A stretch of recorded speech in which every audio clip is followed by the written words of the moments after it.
इस संसार में सबसे बड़ा पाप क्या है? कोई कहेगा असत्य, कोई कहेगा छल, तो कोई कहेगा लालच।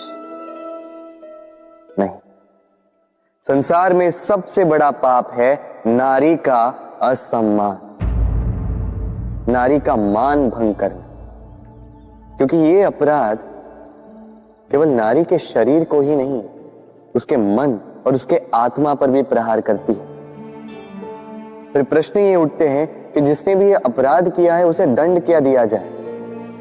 फिर कोई कहता है शारीरिक पीड़ा, कोई कहता है मृत्यु दंड। किंतु इस अपराध का दंड निश्चित करने से पूर्व क्या ये जानना महत्वपूर्ण नहीं है कि अपराधी है कौन?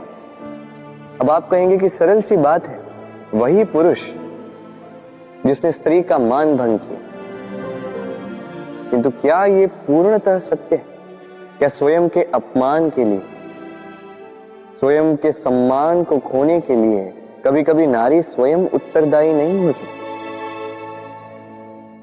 सोच के देखिए, सम्मान खोने से बचने के लिए पहले सम्मान की सीमा पर दृष्टि रखना आवश्यक है। रावण सीता का हरण इसलिए कर पाया क्योंकि सीता ने भोलेपन के कारण रावण का उस सीमा को लांघना सरल कर दी।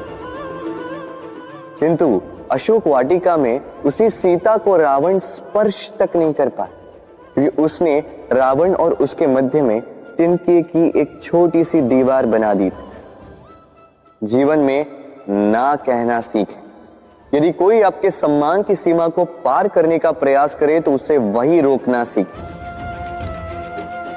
आपके ऊपर उठे पहले हाथ को, पहले कटाक्ष को वही रोक देना सीखें। फिर किसी पुरुष में साहस नहीं कि वो पुनः आपका अपमान करने का प्रयास भी कर सके, क्योंकि नारी जननी आराध्य है। तो स्वयं को निर्बल मानकर आप अपराधी ना बने। राधे राधे। इस कमल के पुष्प को देख रहे हैं? इसकी एक विशेष बात है, जल स्तर कितना भी बढ़ जाए ये पुष्प सदैव जल सतह के ऊपर ही रहेगा। और इसका कारण है इसकी ये नाल। जैसे जैसे जल स्तर बढ़ता है वैसे वैसे ये नाल भी बढ़ती और इस पुष्प को जल सतह के ऊपर रखती। किंतु जब जल स्तर घटता है ये नाल घट नहीं पाती और फिर स्वयं के साथ ही इस पुष्प का भी विनाश कर देती। मनुष्य के साथ भी यही होता है। जैसे जैसे मनुष्य समृद्ध होता जाता है वैसे वैसे उसका जीवन स्तर बढ़ता जाता है, उसकी अपेक्षाएं, उसकी आवश्यकताएं बढ़ती जाती। किंतु जब संपन्नता घटने लगी उसकी आवश्यकताएं कम नहीं हो पाती और फिर इसी कमल की भांति मनुष्य भी टूट जाता है। तो फिर क्या करें? क्या किया जाए इस परिस्थिति में? जीवन स्तर बढ़ाना छोड़ दे? कदापि नहीं। किंतु जीवन स्तर बढ़ाने के साथ साथ ही अपनी आत्मशक्ति को सुदृढ़ करें। संकट का समय आने पर आप अपना जीवन कैसे व्यतीत करेंगे इसका अभ्यास करें, क्योंकि जीवन स्तर और जल स्तर तो घटते बढ़ते रहेंगे। ये आप पर निर्भर करता है कि आप इन दोनों के बीच का तालमेल कैसे सुनिश्चित करते हैं। राधे राधे। इस हीरे को देख रहे हैं आप? लाखों करोड़ों वर्षों तक धरती के गर्भ में रहने के पश्चात ये इतना कठोर बनता है, किंतु जब खान से निकाला जाता है कोयले की ही भांति होता है, श्वेत, कठोर, निस्तेज। किंतु जब इसे तराशा जाता है तब इसे तेज प्राप्त होता है और तब ये अपना मूल्य बढ़ाता है। संसार में मनुष्य के साथ भी यही होता है। मनुष्य की बुद्धि, मेधा, अनुभव उन वर्षों के कारण नहीं बढ़ती जो वर्ष हमने हमारे जीवन में व्यतीत किए, बल्कि उन क्षणों से निखरती है जब हमने कठिनाइयों का सामना किया, चुनौतियों का सामना किया, संकटों का सामना किया, छल और पीड़ा से। इसलिए यदि आपके जीवन में आपके सामने संकट आए, चुनौतियां आए, पीड़ा आए, तो उसे भयभीत मत होइएगा, उसका स्वागत कीजिए, क्योंकि यही परिस्थितियां आपको वो अनुभव देगी जो आपको प्रबुद्ध करे। राधे राधे। प्रकृति ने हर जीव में एक भाव भरा है ताकि वो निश्चल ना रहे, कुछ न कुछ कर्म करता रहे, और वो भाव है भूख। संसार में हर जीव, हर पशु, पक्षी, प्राणी परिश्रम करता रहता है अपनी इस भूख को मिटाने के लिए। परंतु क्या अन्य जीवों की भांति मनुष्य की भूख भी पेट तक ही सीमित रहती? तन की भूख मिटाते मिटाते कब ये भूख मन और माया की तृष्णा में बदल जाती है पता ही नहीं चलता। और अधिकतर ये तृष्णा धन संग्रहित करने तक ही रह जाती। अपना जीवन जीना छोड़कर किसके लिए ये धन संग्रहित कर रहे हैं? आने वाली पीढ़ी के लिए। बड़ी विचित्र बात। अपना जीवन जीना छोड़कर धन संग्रहित करते करते अपने जीवन का सुख भी मिटा रहे हैं और आने वाली पीढ़ी को कर्म करने से भी बाधित कर। पूत कपूत तो क्यों धन संचय, पूत सपूत तो क्यों धन संचय। अपनी संतान को संस्कार दीजिए, धन नहीं। यदि संतान संस्कारी हो तो अपना स्वयं का एक संसार बना ली। यदि असंस्कारी हो तो आपका बना बनाया संसार यूं ही नष्ट कर दे। इसलिए जीवन में यदि कुछ संचय करना है तो ज्ञान संचय कीजिए, प्रेम संचय कीजिए, और मेरे साथ प्रेम से कहिए राधे राधे। जीवन को रथ कहा जाता है, किंतु क्यों? अब आप कहेंगे कि इसलिए क्योंकि जीवन भी रथ की ही भांति चलता रहता है। किंतु कभी आपने इस रथ को समझने का प्रयास किया? रथ में आगे अश्व होते हैं और पीछे पहिए। ये अश्व आपके कर्म और ये पहिए कर्मफल। ये अश्व जहां जाते हैं, ये पहिए उसी के पीछे पीछे आते हैं। यदि आपके अश्व यानी आपके कर्म शुभ सरल मार्ग पर चले तो आपकी यात्रा आनंदमयी होगी। यदि दुष्कर्म के बुरे पथ पर चलें तो आपकी यात्रा गड्ढों और झटकों से युक्त होगी। अब चयन आपका है, आप क्या चाहते हैं? आपकी यात्रा आनंदमयी हो या पीड़ादायी? अपने कर्मों के अश्वों को नियंत्रण में रखें। फल का पहिया सदैव आपको मधुर रास ही देगा। राधे राधे। बताइए श्रेष्ठ कौन? रेशम के धागे बनाने वाला या उन धागों को बुनकर वस्त्र बनाने वाला? निश्चित रूप से वस्त्र बनाने वाला। अब बताइए श्रेष्ठ क्या है? माटी को पूरे तट पर बिखेर कर रख देने वाली बाढ़ या उस माटी को समेट कर उसी से एक मूर्ति बनाने वाला मूर्ति का? निश्चित रूप से मूर्ति का। अब बताइए श्रेष्ठ कौन है? देवताओं और दानवों का वो दल जिन्होंने अमृत प्राप्ति के लिए इस संसार में हलाहल फैला दिया, या वो महादेव जिन्होंने इस हलाहल को सूक्ष्म करके अपने कंठ में समाहित कर लिया? निश्चित रूप से महादेव श्रेष्ठ।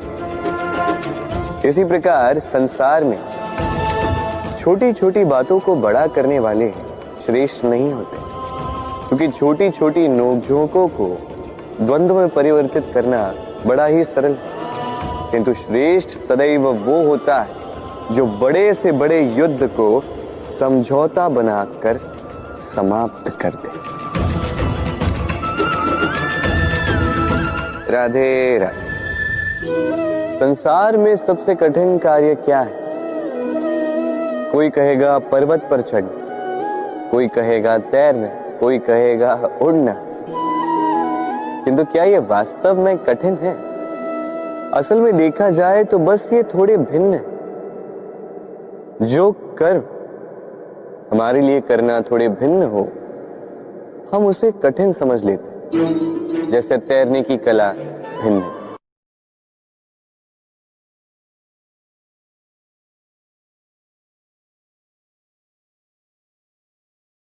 बड़े ही परिश्रम से इसे बनाती हैं, अपने शरीर के रस से इसे बुनती हैं। क्या आप इसका उद्देश्य जानते हैं? आखिर मकड़ी इन जालों में नन्ही कीटों को फंसाकर उन्हें अपना भोजन बना लेती है। और क्या आप ये बात जानते हैं कि एक दिन मकड़ी इन्हीं जालों में फंसकर मृत्यु को प्राप्त हो जाती है? बताइए क्या करते हैं आप इन जालों के साथ? दिखते ही हटा देते हैं इनका अस्तित्व, है ना? दूसरी ओर चिड़िया का घोंसला। चिड़िया भी बड़े परिश्रम से इसे बनाती है, किंतु यदि चिड़िया इसे छोड़कर चली भी जाए, उसके पश्चात भी लोग इसका विनाश नहीं करते। कारण क्या? कारण यह है कि इसका निर्माण जीवन के संचयन के लिए किया गया था, आखेट के लिए नहीं। स्मरण रखिएगा, जीवन में आपका परिश्रम कितना भी अधिक हो, यदि आपका लक्ष्य शुभ ना हो तो आपको भी विनाश पाना ही होगा। तो सृजन करते रहिए और मगन होकर कहिए राधे राधे।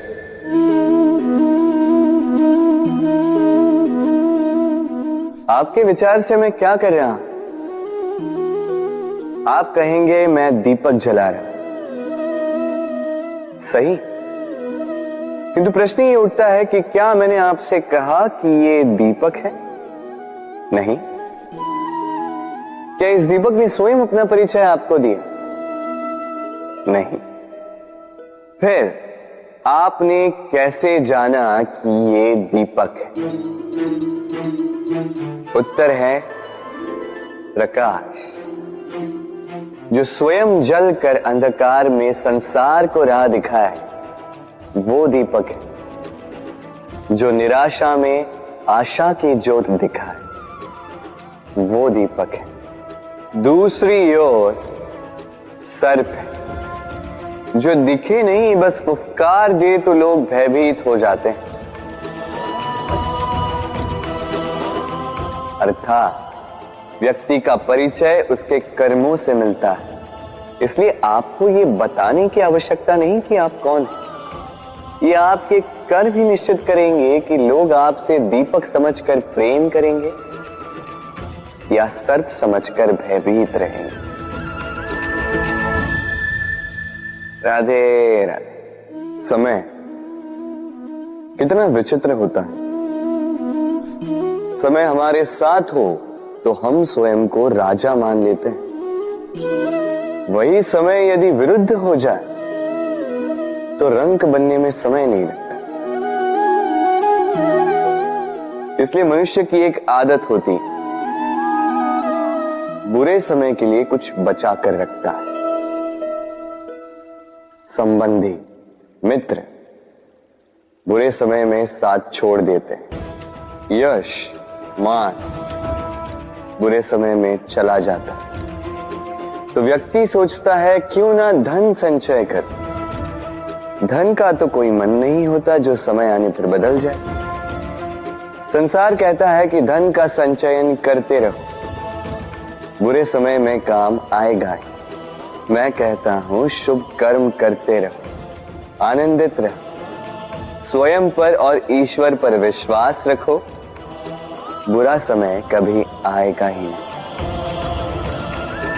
राधे राधे। प्रकृति ने मनुष्य को एक विशेष शक्ति दी है, अन्य जीवों से अधिक शक्ति दी, स्मरण शक्ति। यही शक्ति मनुष्य को अन्य जीवों से भिन्न बनाती, इतिहास लिखने की प्रेरणा देती, ज्ञान को पीढ़ी दर पीढ़ी आगे भी बढ़ाती। और जो भूल जाते हैं, अधिकतर रूप से वो उपहास और दया के पात्र बन जाते हैं।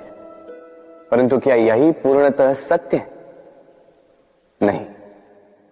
यही स्मरण शक्ति मनुष्य के विकास में सबसे बड़ी बाधा भी बन जाती, उसके चित्त को दूषित कर देती।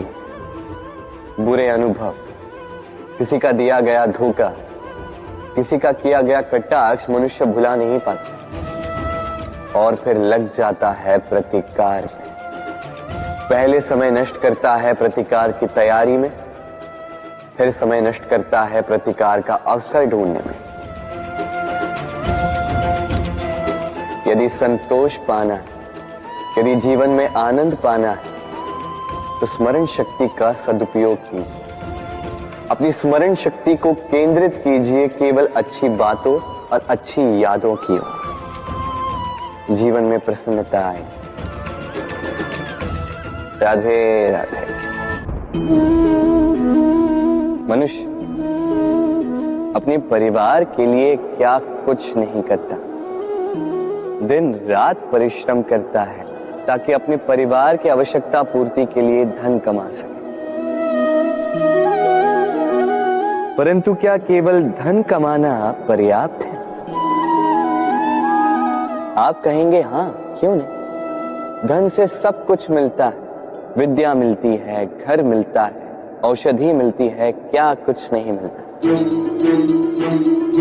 ये सब एक सीमा तक ठीक है, किंतु तनिक मन से सोच के देखिए, जब बालक रोगी होता है तो वो उस कड़वी औषधि को क्यों पी लेता है?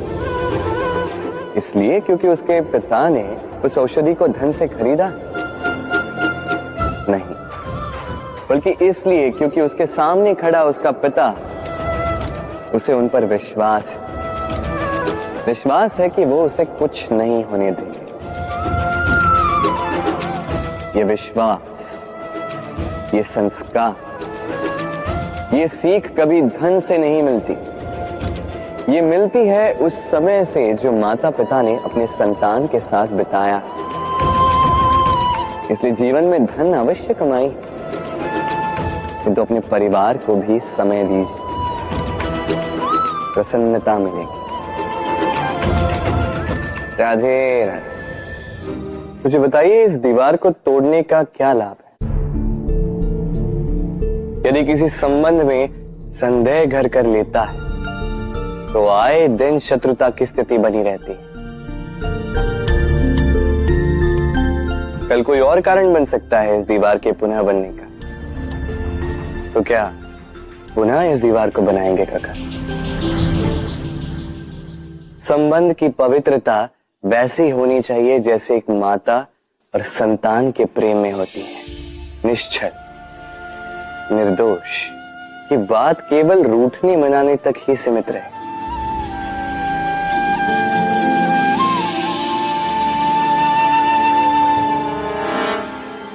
और कोई भी घुसपैठिया आकर भावों को दूषित न कर पाए। ना कोई वस्तु, ना कोई परिस्थिति, ना कोई व्यक्ति, कोई उन्हें अलग न कर पाए काका। सोचिए, यदि ये दीवार पुनः बननी है तो इसे तोड़ा ही क्यों जाए?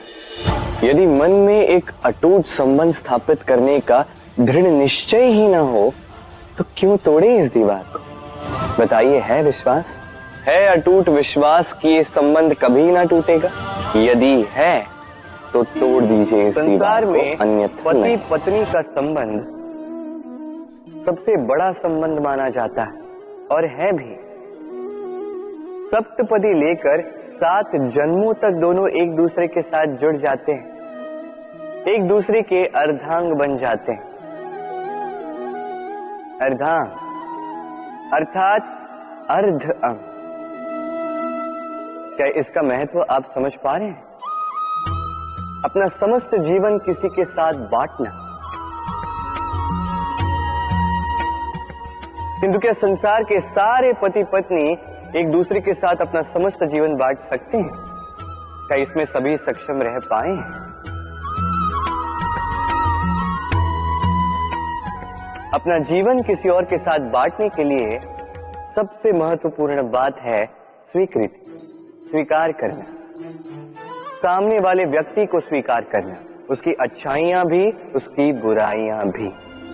संपूर्णतः रूप से व्यक्ति को स्वीकार करना होगा, तभी ये संबंध बढ़ेगा, तभी ये संबंध और भी सुंदर बनेगा। एक दूसरे के दोष ढूंढना, उन्हें गिनाना, ये केवल और केवल एक ही कार्य करता है, इस संबंध के जीवन का नाश करता है। बस बदले में होना ये चाहिए, एक दूसरे के दोष समझकर उन्हें आभास करवाए बिना उन्हें सुधार देना चाहिए, उनकी कमियों को उनकी शक्ति बना देनी चाहिए। यही तो होता है दाम्पत्य, यही होता है बुराइयों का दमन, और यही होता है गुणों का उदय। राधे राधे।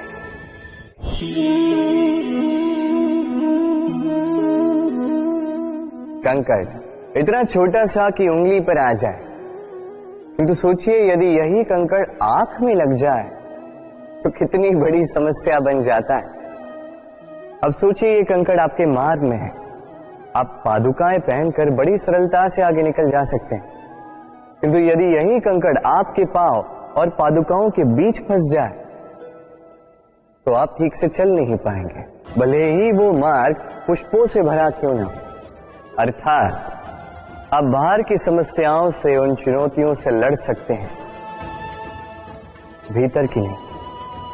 भीतर की समस्याओं से लड़ना अत्यंत कठिन होता है, इसलिए सर्वप्रथम आप भीतर से शक्तिशाली हो जाइए, भीतर से पूर्ण हो जाइए, फिर आप इस संसार के समस्त समस्याओं और चुनौतियों से लड़ सकते हैं, आप विजयी हो सकते हैं।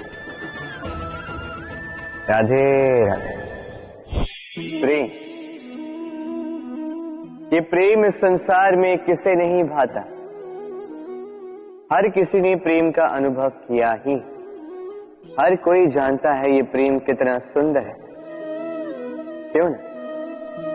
ये प्रेम भाव इस संसार में सबसे शक्तिशाली भाव। अब हर शक्ति के साथ आते हैं कुछ उत्तरदायित्व।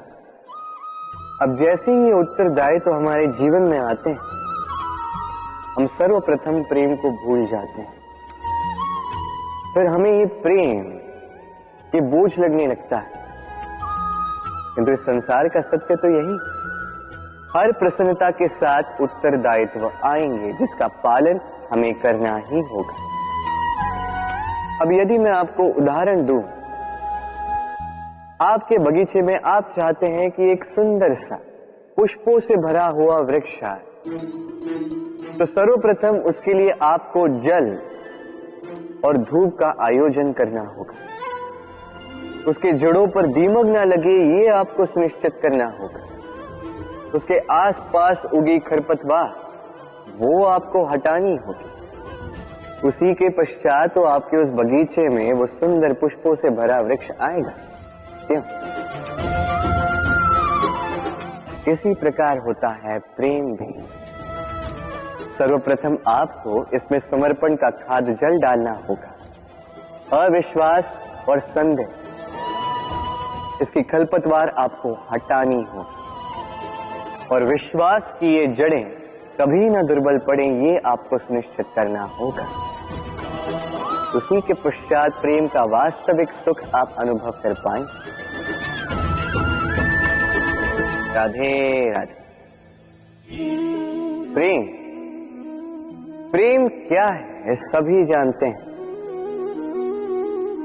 सामान्य रूप से ये प्रेम आकर्षण से प्रारंभ होता है और इसमें कुछ भी बुरा नहीं है। महत्वपूर्ण बात यह है कि इस प्रेम का लक्ष्य क्या है, जिससे आपने प्रेम किया उसे पा लेना या ना पाने के कारण स्वयं को विचलित कर इस संसार से मुख मोड़ लेना। यदि कोई इन दोनों विकल्पों में से कोई एक चुनता है तो आपको बता दो, ये दोनों ही प्रेम का अंत है। प्रेम का असली अर्थ है समर्पण, संपूर्ण निस्वार्थ समर्पण। ऐसा प्रेम जिसमें जिनसे आपने प्रेम किया उसको पाने की प्रसन्नता आपका लक्ष्य नहीं है। जिनसे आपने प्रेम किया उसे प्रसन्न करना आपका लक्ष्य हो। ये प्रेम ईश्वर है, किंतु यदि इस प्रेम में पूर्णतः समर्पित नहीं होंगे तो इस प्रेम में एक आकार नहीं हो पाओगे। किंतु यदि इस प्रेम में स्वयं को पूर्णतः समर्पित कर दिया तो समझो इसी प्रेम में आप ईश्वर पाओगे। राधे राधे। सम्मान, संबंध दोनों एक दूसरे के साथ ऐसे जुड़े हैं जैसे दीपक और बाती। ना कोई कम है ना कोई अधिक, दोनों का अधिकार समान होना चाहिए। जैसे पति पत्नी का संबंध। अब इसमें पति का अर्थ स्वामी नहीं, साथी। उसका कर्तव्य है साथ देना, आदेश देना नहीं। और ये संबंध सहकार से बनता है, अधिकार से नहीं। हाथ बढ़ाने से बढ़ता है, उंगली उठाने से नहीं।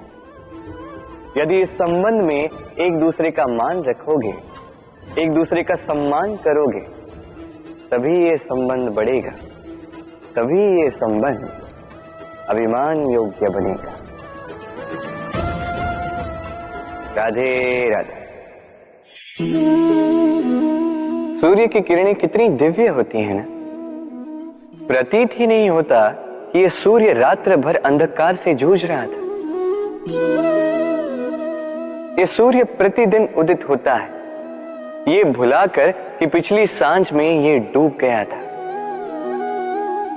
फिर से उदित होता है, सारे संसार को प्रकाश देता है। यही अंतर है हम में और सूर्य में। सूर्य बीती को बिसार कर आगे बढ़ता है, हम प्रतिदिन भोर में उठते हैं, वही पुरानी बातों को साथ लेकर चलते हैं, उसी कड़वाहट में स्वयं को लपेट लेते हैं।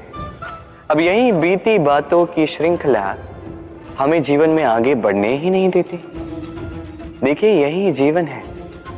भूल सबसे होती है, अपयश सबको मिलता है, सबकी यात्रा में असफलता लिखी है, सभी बुरे दिन देखते हैं। किंतु इन सारी बातों को भुलाकर जब जीवन में आगे बढ़ोगे, तभी तो इस संसार में, इस आकाश में सूर्य बनकर चमकोगे, तभी तो इस संसार को प्रकाश दोगे। इसलिए प्रतिदिन जागिए, एक नए जन्म के साथ, एक नए उत्साह के साथ, एक नए लक्ष्य के साथ। क्योंकि ये बीती बातें आपको पीड़ा देने के लिए नहीं, केवल शिक्षा देने के लिए होती हैं। राधे राधे।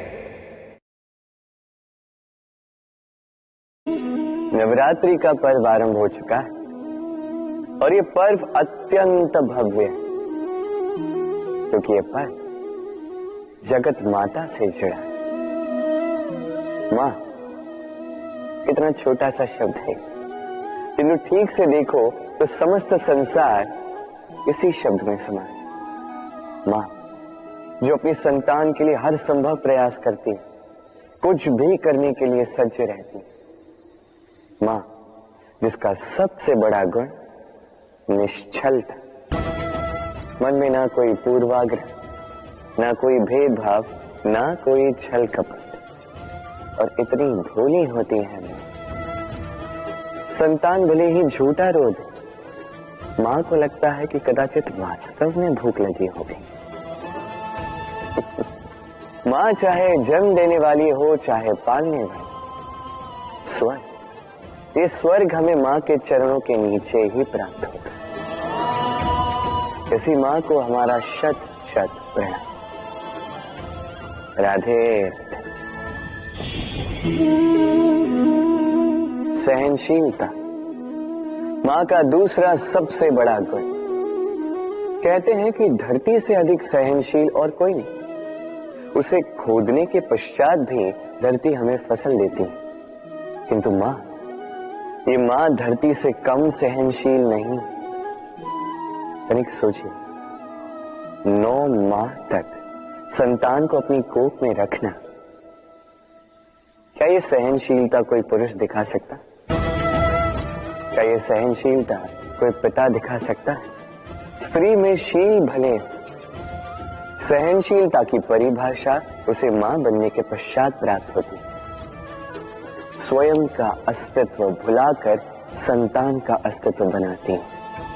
शिशु की लात खाकर भी आनंद से उसे दूध पिलाती है।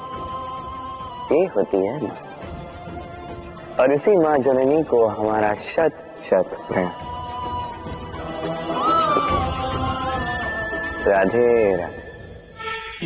मां का एक और सबसे महान गुण, स्वयं को ढालने की अद्भुत शक्ति। जिस प्रकार एक मां स्वयं को ढाल सकती है और कोई नहीं कर सकता। मां एक महानदी की भांति है, जिसकी ऊर्जा असीमित है किंतु अहंकार बिल्कुल नहीं। जिस प्रकार एक नदी ढलान के अनुरूप मुड़ जाती है, उसी प्रकार एक मां अपने संतान के अनुरूप ढल जाती है, चाहे जैसी भी परिस्थिति हो। उसके सोने के समय के अनुरूप स्वयं का सोना, उसके जागने के समय के अनुरूप स्वयं का जगना। संतान की इच्छा का भोजन वो स्वयं का मनपसंद भोजन बना लेती। ये मां का आंचल ही तो है, जो धूप में छाप बनकर आता है, जो शीत में कंबल बनकर आता है।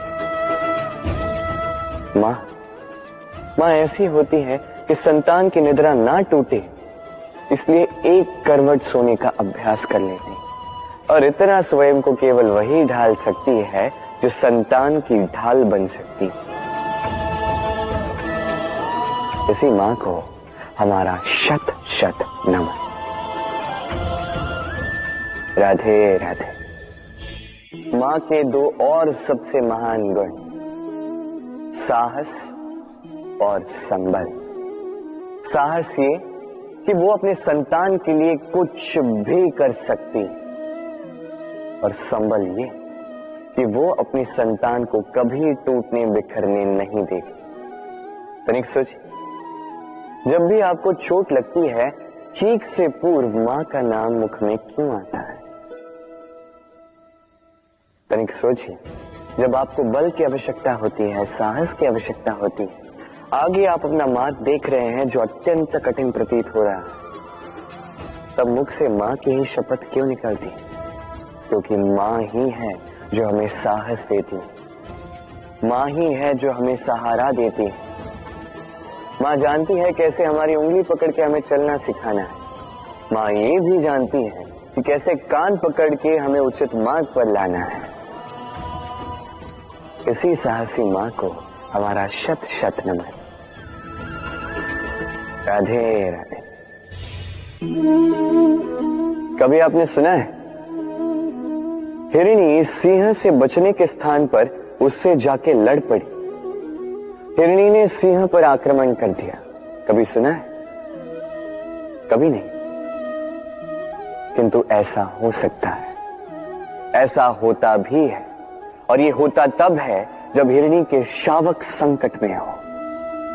जब उन्हें सिंह से प्राणों का संकट हो, तब हिरणी भी आके सिंह से लड़ पड़ती है, उससे भिड़ पड़ती है, क्योंकि वो मां है और मां अपनी संतान के लिए कुछ भी कर सकती है। ये ममता है, ये जितनी कोमल हो सकती है उतनी ही कठोर भी हो सकती है, और अपनी संतान के हित के लिए वो क्रोध की पराकाष्ठा पार करते हुए अपनी संतान की सुरक्षा करके ही रहेगी। और इसीलिए तो मां संतान के जीवन की सबसे बड़ी ढाल कहलाती। इसी मां को हमारा शत शत नमन। राधे राधे। करुणा, करुणा वो भाव है जिससे संसार के सारे भाव जन्म लेते हैं, और ये समस्त संसार ये मां से जन्म लेता है। मां वो व्यक्ति है जो करुणा का सागर है। संतान को देखकर ही समझ जाती है कि उसकी विडंबना क्या है, उसकी आवश्यकता क्या है। संतान के नेत्रों में यदि अश्रु दिखे, वो देखकर ही समझ जाती है कि उसके शरीर के कौन से भाग में उसे चोट लगी है। संतान के बिना कहे मां समझ जाती है कि आज भोजन में संतान क्या खाएगी। ये होती है मां। मां करुणा का सबसे बड़ा रूप है।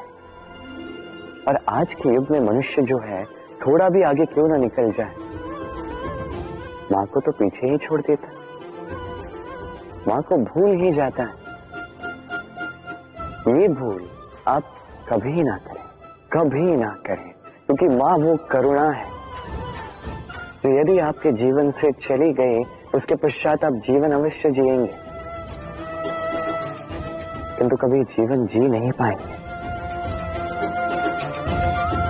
उसके पश्चात आपके जीवन से आपका ये मूल्यांकन, आपके जीवन से करुणा का ये भाव, ये भी आप खो दोगे। आपकी मां सबसे अधिक महत्वपूर्ण है। यदि मां को खो दिया तो समझ लीजिए सब कुछ खो दिया। इसलिए मां को सदैव स्मरण रखिए, सदैव उसे प्रेम दीजिए, और मेरे साथ कहें राधे राधे।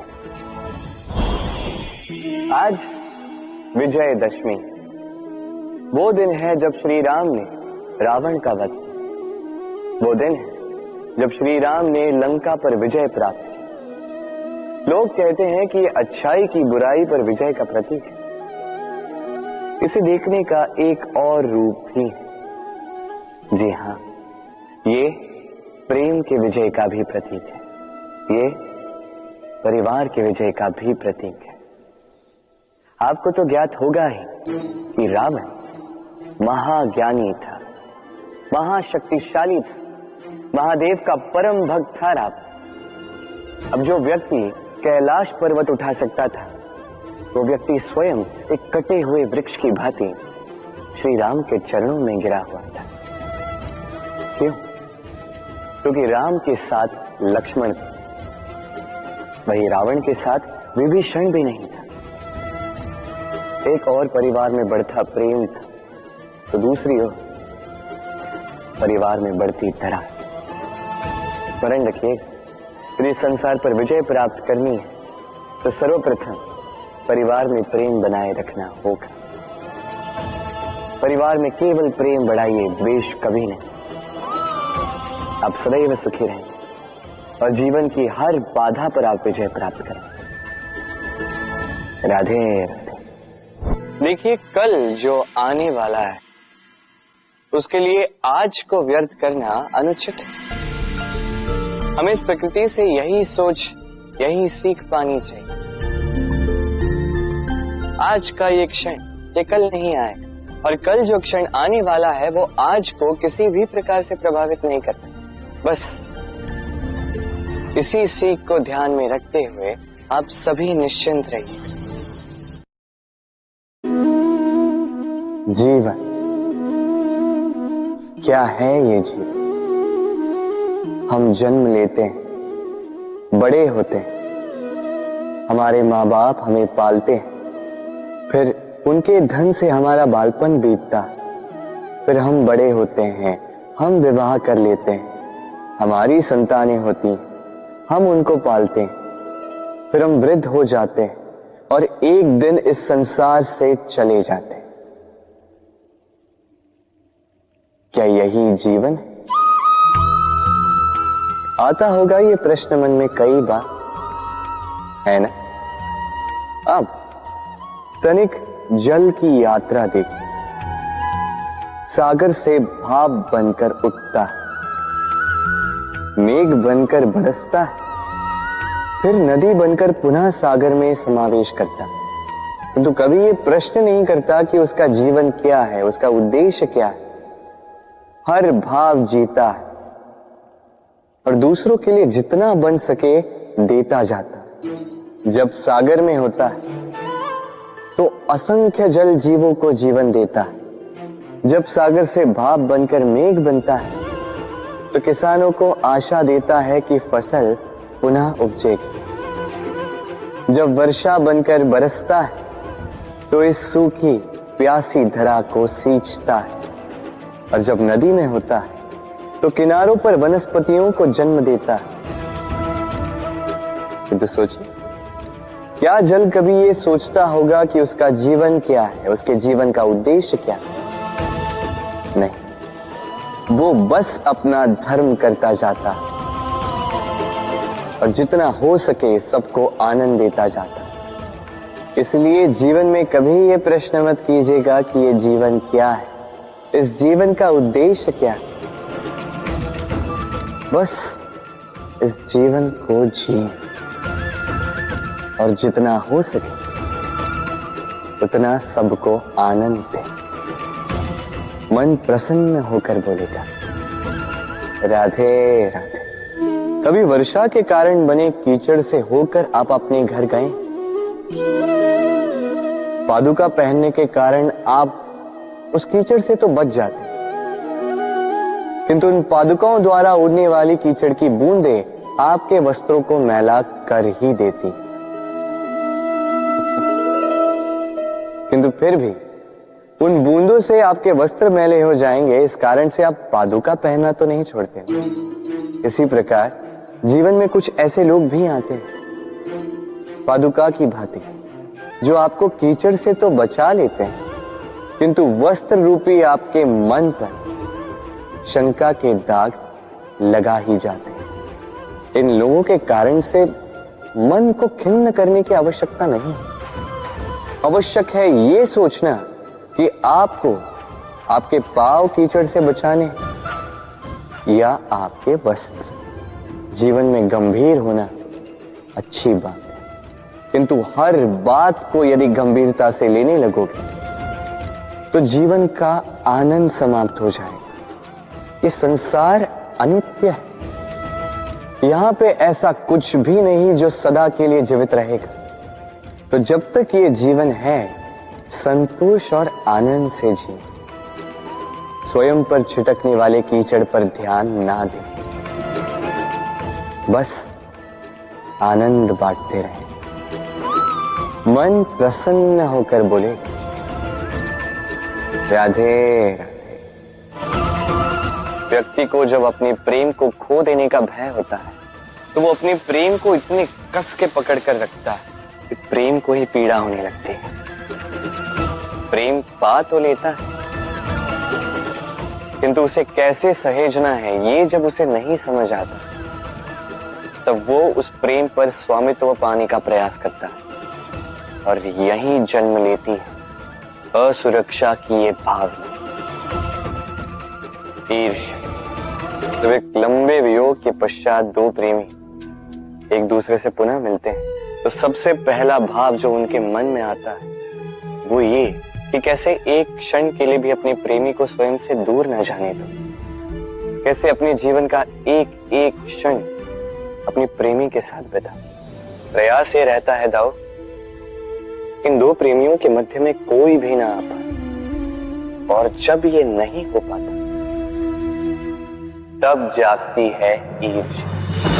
परीक्षा एक ऐसी व्यवस्था जिससे मुझे, आपको, सबको कहीं ना कहीं दो चार होना ही पड़ता है। स्मरण कीजिए अपना बालपन। आप परीक्षा देने बैठे हैं। अब कुछ बालक ऐसे होते हैं जो वर्ष भर परिश्रम करते हैं, पढ़ते हैं, मन से परीक्षा देते हैं। कुछ बालक ऐसे होते हैं जो अपने आसपास बैठे बालकों की नकल करते हैं और परीक्षा में उत्तीर्ण भी हो जाते हैं। बुरा लगता है ये सोचकर कि कोई बिना किसी परिश्रम के परीक्षा में उत्तीर्ण कैसे हो सकता है। किंतु स्मरण रखिएगा, जो नकल करते हैं वो परीक्षा में उत्तीर्ण हो सकते हैं, सफल नहीं, क्योंकि वो नकल करते हैं, बिना प्रश्न को समझे, बिना उत्तर का तरीका निकाले। यही हमारे साथ भी होता है। हम हमारे जीवन में दूसरों को देखते हैं, उनकी नकल करते हैं, उनकी भांति बनने का प्रयास करते हैं, किंतु ना हमारे जीवन में सफलता आती है, ना आनंद आता है। क्यों? क्योंकि हम एक विशेष बात भूल जाते हैं कि प्रत्येक मनुष्य का व्यक्तित्व भिन्न होता है। आप दूसरों की नकल करके अपना जीवन व्यतीत कर सकते हैं, किंतु यदि अपने जीवन में सफलता लानी, यदि अपने जीवन में आनंद लाना है, तो स्मरण रखिए, स्वयं के प्रश्नों का उत्तर जीवन में स्वयं को ही खोजना होगा। राधे राधे। मनुष्य को जब सफलता मिलती है तब उसमें जागता है अहंकार, और ऐसे में मनुष्य अक्सर एक बात भूल जाता है, झुकना। सोचता है कि मैं किसी के समक्ष क्यों झुकूं? और ऐसा इसलिए होता है क्योंकि मनुष्य एक महत्वपूर्ण बात भूल जाता है। इस संसार में, इस जीवन में उसने जो भी प्राप्त किया है, झुककर प्राप्त किया। बालपन में चलना सीखा तो इस धरा पर झुककर, गिरकर। बड़ों का आशीष लिया तो झुककर। किसान को फसल काटने के लिए झुकना पड़ता, कुएं से पानी निकालने के लिए पात्र को झुकना पड़ता है। भगवान से आशीर्वाद प्राप्त करने के लिए उनके समक्ष झुकना पड़ता है। आंधियों में वृक्ष सुरक्षित कैसे रहते? झुककर। सम्मान कैसे पाया जाता है? झुककर। किसी के समक्ष झुकने का अर्थ स्वयं का आत्मसम्मान खो देना नहीं, उसका अर्थ होता है विनम्र। हम मनुष्य हैं और इस आकाश की ऊंचाइयों तक पहुंचने के लिए हमें किसी पक्षी की भांति पंखों की आवश्यकता नहीं। बस जितना झुकेंगे उतना ही ऊपर उठेंगे। राधे राधे। आप इस संसार में ऐसे कई लोगों को जानते होंगे जिन्हें आप स्वार्थी मानते हैं, जो आवश्यकता पड़ने पर ही आपको स्मरण करते हैं, अन्यथा वर्षों तक कहीं दिखाई भी नहीं देते। किंतु जैसे ही उनकी आपके सहायता की आवश्यकता पड़ती है, हाथ जोड़कर आपके सामने सज्ज रहते। बड़ा क्रोध आता है ना इनको, मन खिन्न हो जाता है। मन से ये स्वर निकलता है कि इस व्यक्ति की सहायता न करें, किंतु आप ऐसा कभी मत कीजिए। आप सोचेंगे क्यों कह रहा हूं मैं ऐसा? स्मरण रखिएगा, दीपक का स्मरण व्यक्ति केवल तभी करता है जब अंधकार गहरा हो जाता है। उसे स्वार्थी मानकर स्वयं व्याकुल ना हो, स्वयं को दीपक मानकर आनंदित होइए। भाग्यवान समझिए खुद को कि किसी को आवश्यकता पड़ने पर आपकी याद आए कि आप इस संसार में किसी की सहायता करने योग्य हैं। इस जीवन में किसी के स्वार्थी होने से स्वयं का दृष्टिकोण न बदले।